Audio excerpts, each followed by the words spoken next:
ಸನಾತನ ಸಂಸ್ಕೃತಿಗೆ ಮಾರು ಹೋದ ಕೊರಿಯನ್ ಪಾಪ್ ಸ್ಟಾರ್, ವಿಶ್ವವನ್ನೇ ಬೆರಗುಗೊಳಿಸಿದ ಸಿಂಗರ್ ಓರಾನಿಂದ ಶಿವತಾಂಡವ.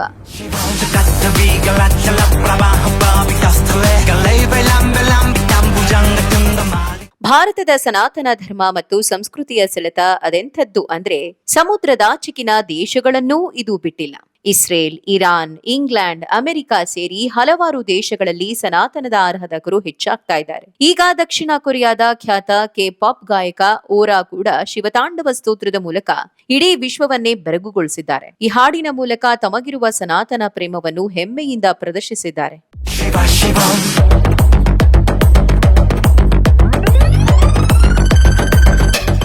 ಈ ಹಾಡನ್ನು ಕೇವಲ 13 ದಿನಗಳಲ್ಲಿ 1 ಕೋಟಿಗೂ ಹೆಚ್ಚು ಮಂದಿ ವೀಕ್ಷಿಸಿದ್ದಾರೆ. ಈ ಕೊರಿಯನ್ ಗಾಯಕನಿಗೆ ಶಿವನ ಮೇಲೆ ಇಷ್ಟೊಂದು ಭಕ್ತಿ ಮೂಡಿದ್ದು ಹೇಗೆ? ಯಾರಿಂದ ಈತ ಸನಾತನದತ್ತ ಆಕರ್ಷಿತರಾದರು?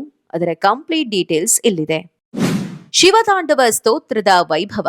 ದಕ್ಷಿಣ ಕೊರಿಯಾದ ಖ್ಯಾತ ಗಾಯಕ ಮತ್ತು ನಟ ಓರಾ ಇತ್ತೀಚೆಗೆ ಬಿಡುಗಡೆ ಮಾಡಿದ ಶಿವತಾಂಡವ ಸ್ತೋತ್ರ ಈಗ ಸಾಮಾಜಿಕ ಜಾಲತಾಣದಲ್ಲಿ ಸಂಚಲನ ಸೃಷ್ಟಿಸಿದೆ. ಈ ಹಾಡನ್ನು ಅವರು ಅತ್ಯಂತ ಭವ್ಯವಾಗಿ ಚಿತ್ರೀಕರಿಸಿದ್ದಾರೆ. ಕೇವಲ ಹಾಡುವುದು ಮಾತ್ರವಲ್ಲದೆ ಶಿವತಾಂಡವ ನೃತ್ಯದ ಕಠಿಣವಾದ ಸ್ಟೆಪ್ಗಳನ್ನು ಕೂಡ ಓರಾ ಅದ್ಭುತವಾಗಿ ಅಭಿನಯಿಸಿದ್ದಾರೆ. ವಿಶೇಷವೇನೆಂದ್ರೆ ಈ ಸ್ತೋತ್ರಕ್ಕೆ ಅವರು ಕೆಲವು ಇಂಗ್ಲಿಷ್ ಸಾಲುಗಳನ್ನ ಸೇರಿಸಿದ್ದಾರೆ. ಗೊಂದಲದ ನಡುವೆ ನೀನೇ ಜ್ಯೋತಿ, ಪ್ರತಿ ಹೃದಯ ಬಡಿತವೂ ನೀನೇ ಎಲ್ಲ ಎಂದು ಹಾಡುತ್ತಿವೆ. ಈ ರೀತಿಯ ಅರ್ಥದ ಸಾಲುಗಳು ಶಿವನ ಮೇಲಿರುವ ಅವರ ಪ್ರೀತಿಯನ್ನ ಸಾರುತ್ತಿವೆ. ಕೊರಿಯನ್ ಡ್ರಾಪ್ ಶೈಲಿಯಲ್ಲೂ ಈ ಸ್ತೋತ್ರ ಕೇಳಿ ಬರುವುದು ಇಂದಿನ ಯುವ ಪೀಳಿಗೆಗೆ ಹೊಸ ಅನುಭವ ನೀಡುತ್ತಿದೆ. ಕಠಿಣ ಪರಿಶ್ರಮ ಮತ್ತು ಭಕ್ತಿಯಿಂದ ಕಲಿತ ಸ್ತೋತ್ರ. ಒಬ್ಬ ಕೊರಿಯನ್ ಕಲಾವಿದನಿಗೆ ಸಂಸ್ಕೃತ ಶ್ಲೋಕಗಳನ್ನು ಉಚ್ಚರಿಸುವುದು ಮತ್ತು ತಾಂಡವ ನೃತ್ಯ ಮಾಡುವುದು ಅಷ್ಟು ಸುಲಭವಾಗಿರಲಿಲ್ಲ. ಆದ್ರೆ ಓರಾ ಅವರು ಹಲವು ದಿನಗಳ ಕಾಲ ನಿರಂತರವಾಗಿ ಅಭ್ಯಾಸ ನಡೆಸಿದ್ರು. ಇಂದು ಅವರಿಗೆ ಶಿವತಾಂಡವ ಸ್ತೋತ್ರದ ಪ್ರತಿಪದವೂ ಕಂಠಪಾಠವಾಗಿದೆ. ವಿಡಿಯೋದಲ್ಲಿ ಅವರ ಉಚ್ಚಾರಣೆ ಮತ್ತು ಮುದ್ರೆಗಳನ್ನ ನೋಡಿದ್ರೆ ಯಾರೂ ಕೂಡ ಇವರು ವಿದೇಶಿ ಎಂದು ನಂಬಲು ಸಾಧ್ಯವಿಲ್ಲ.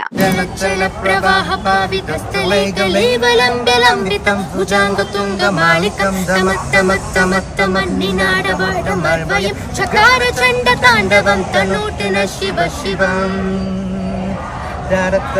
ನಂದಿನಿ ವಿಲಾಸ ಬಂಧು ಬಂಧುರ ಸ್ಫುರತ್ತಿ ಕಂಠ ಸಂತತಿ ಪ್ರಮೋದಮಾನ ಮಾನಸ ಕೃಪಾ ಕಟಾಕ್ಷ ತೋರಣಿ ನಿರುತ್ತ ದುತ್ತರ ಪಟಿ ವಚಿತ್ತಿ ಕಂಪರೆ ಮನೋ ವಿನೋದ ಮೇಟು ವಸ್ತುನಿ.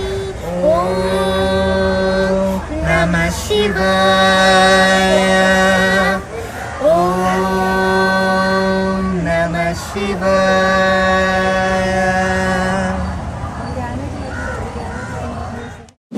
ತುಳಸಿ ಮಾಲೆ ಮತ್ತು ಧ್ಯಾನದ ಶಕ್ತಿ.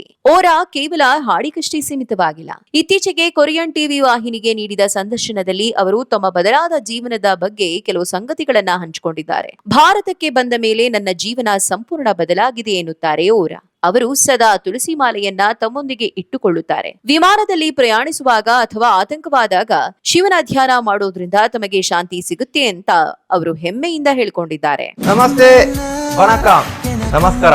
저는 명상을 합니다.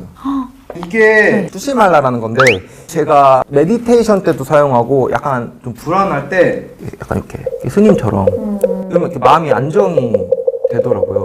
제가 최근에 이제 한국에 올 때 비행기에서 난기류가 심해서 이거 이렇게 돌리면서 이렇게 신들을 이렇게 도와달라고 막 하니까 무사하게 이렇게 한국에 왔죠. 되게 의미 있는 거네요. 네네. 아, 제가 이게 팔에도 이런 게 있거든요. 인도에 가시면 남자분이든 여자분들이든 이런 게 있으실 거예요, 다들. 이게 행운도 들어오고 뭔가 안 좋은 일 있을 때 보호해준다. ಭಾರತೀಯ ಸಂಸ್ಕೃತಿಯ ಬಗ್ಗೆ ಮೆಚ್ಚುಗೆ.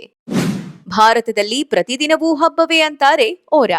ಭಾರತದ ಹಬ್ಬಗಳ ಬಗ್ಗೆ ಓರಾಗೆ ಅಪಾರ ಆಸಕ್ತಿ. ಕೃಷ್ಣ ಜನ್ಮಾಷ್ಟಮಿ, ನವರಾತ್ರಿ ಮತ್ತು ಹೋಲಿ ಹಬ್ಬದ ಬಣ್ಣಗಳ ಬಗ್ಗೆ ಅವರು ವಿದೇಶಿ ಮಾಧ್ಯಮಗಳ ಮುಂದೆ ಹಾಡಿ ಹೊಗಳಿದ್ದಾರೆ. ಭಾರತೀಯರು ತಮ್ಮ ಭಾವನೆಗಳನ್ನ ವ್ಯಕ್ತಪಡಿಸುವಲ್ಲಿ ಮುಕ್ತವಾಗಿದ್ದಾರೆ. ಇದೇ ಅಂಶ ನನ್ನನ್ನ ಭಾರತದತ್ತ ಸೆಳೆಯಿತು ಎನ್ನುತ್ತಾರೆ ಓರಾ. 2021ರಿಂದ ಸನಾತನ ಧರ್ಮದ ಪ್ರಚಾರ. ಇದು ಓರಾ ಅವರ ಮೊದಲ ಪ್ರಯತ್ನವೇನಲ್ಲ. ಕಳೆದ 5 ವರ್ಷಗಳಿಂದ ಅಂದರೆ 2021ರಿಂದಲೂ ಅವರು ಸನಾತನ ಸಂಸ್ಕೃತಿಗೆ ಸಂಬಂಧಿಸಿದ ಹಾಡುಗಳನ್ನ ಮಾಡುತ್ತಿದ್ದಾರೆ. ಈ ಹಿಂದೆ ಅವರು ಭಾರತದ ಖ್ಯಾತ reality show Hindi Bigg Boss ನಲ್ಲೂ ಸ್ಪರ್ಧಿಯಾಗಿ ಭಾಗವಹಿಸಿ ಭಾರತೀಯರಿಗೂ ಹತ್ತಿರವಾಗಿದ್ರು.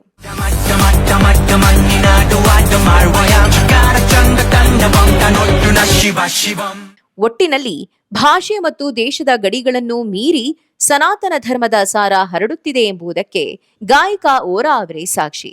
ಕೆ-ಪಾಪ್ ಶೈಲಿಯಲ್ಲಿ ಶಿವನನ್ನು ಆರಾಧಿಸುತ್ತಿರುವ ಅವರ ಈ ಪ್ರಯತ್ನಕ್ಕೆ ವಿಶ್ವದಾದ್ಯಂತ ಮೆಚ್ಚುಗೆ ವ್ಯಕ್ತವಾಗ್ತಿದೆ. ಆಧ್ಯಾತ್ಮಿಕತೆಯ ಜೊತೆಗೆ ಕಲೆ ಬೆರೆತಾಗ ಇಂತಹ ಅದ್ಭುತಗಳು ಸೃಷ್ಟಿಯಾಗುತ್ತವೆ ಎಂಬುದು ಮತ್ತೊಮ್ಮೆ ಸಾಬೀತಾಗಿದೆ. 쉴 거야 비라져만 너 쉴 거라 나 학교 빨리 쌈 빨래 실어져 달라만